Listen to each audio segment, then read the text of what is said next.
आप सभी का इस वीडियो में स्वागत है।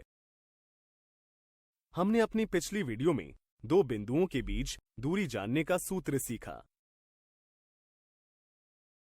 आज हम इस पर आधारित कुछ दिलचस्प उदाहरण देखेंगे। जांच कीजिए कि बिंदु A 8, 3, बिंदु B 0, 9 तथा बिंदु C 14, 11 समद्विबाहु समकोण त्रिभुज के शीर्ष यानी कि vertices of N isosceles right angle triangle हैं। क्या आप बता सकते हैं कि इसके लिए हमें क्या करना होगा? शाबाश! इसके लिए दूरी सूत्र का प्रयोग करते हैं। आइए AB, BC तथा CA के बीच की दूरी ज्ञात करें। मान लेते हैं कि बिंदु A के निर्देशांक यानी कि कोऑर्डिनेट्स x1 बराबर 8 व y1 बराबर 3 हैं तथा बिंदु B के निर्देशांक x2 बराबर 0 व y2 बराबर 9 हैं। दूरी सूत्र के अनुसार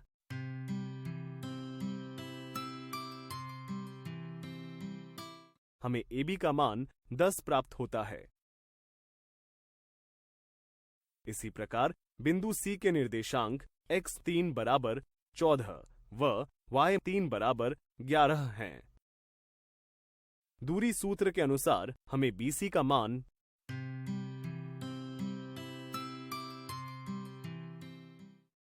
10 वर्गमूल 2 प्राप्त होता है। इसी प्रकार क्या आप दूरी सूत्र का प्रयोग करके आप CA का मान ज्ञात कर सकते हैं?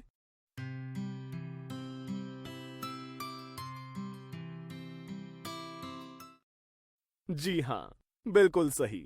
CA का मान 10 है। ध्यान से देखें तो हमें AB व CA के मान बराबर बराबर प्राप्त होते हैं, जो कि समद्विबाहु त्रिभुज की शर्त को पूरा करते हैं। परंतु हमें तो एक समद्विबाहु समकोण त्रिभुज की जांच करनी है। क्या आप बता सकते हैं कि समद्विबाहु समकोण त्रिभुज के लिए हमें आगे क्या करना होगा? शाबाश! इसके लिए हम पाइथागोरस प्रमेय का प्रयोग करेंगे। सबसे पहले क्या आप ये बता सकते हैं कि इन तीनों भुजाओं AB, BC, CA में से कर्ण कौन सा होगा? जैसा कि हमें इन तीनों के मानों से पता चलता है कि इस त्रिभुज का कर्ण BC होगा, क्योंकि BC की लंबाई सबसे ज्यादा है। तो चलिए अब पाइथागोरस प्रमेय में इन तीनों के मान रखकर समकोण त्रिभुज को सत्यापित करें। यदि AB व CA के वर्गों का योग करें तो हमें 200 प्राप्त होता है, जो कि BC के वर्ग के योग के बराबर हैं। अतः हम कह सकते हैं कि यह एक समद्विबाहु समकोण त्रिभुज है। आइए एक और उदाहरण देखते हैं। X अक्ष पर स्थित वह निर्देशांक ज्ञात कीजिए जो बिंदु 6 ऋणात्मक 3 से 5 इकाई दूरी पर स्थित है। हल करने के लिए वीडियो को रोकें तथा बाद में उसका वीडियो से मिलान करें। क्या आप बता सकते हैं सबसे पहले हमें क्या करना होगा? सही जवाब। इसके लिए हम दूरी सूत्र की सहायता लेंगे। सबसे पहले मान लेते हैं कि X अक्ष पर स्थित निर्देशांक X 0 है। यहां हमें एक अन्य निर्देशांक बिंदु 6 व ऋणात्मक 3 दिया गया है, जिसके पहले बिंदु 6 को x1 व ऋणात्मक 3 को y1 से प्रदर्शित करते हैं। इसी प्रकार x अक्ष के बिंदु x2 व 0 को y2 से प्रदर्शित करते हैं। ध्यान रहे कि यहां दूरी का मान पहले से ही दिया गया है।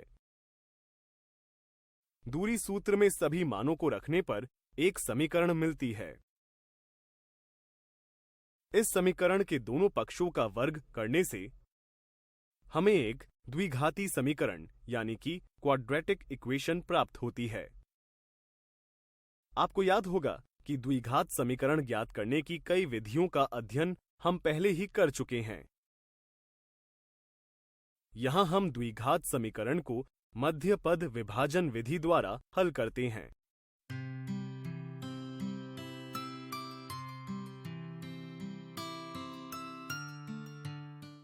जिससे हमें x के दो मान x बराबर 2 व 10 प्राप्त होते हैं।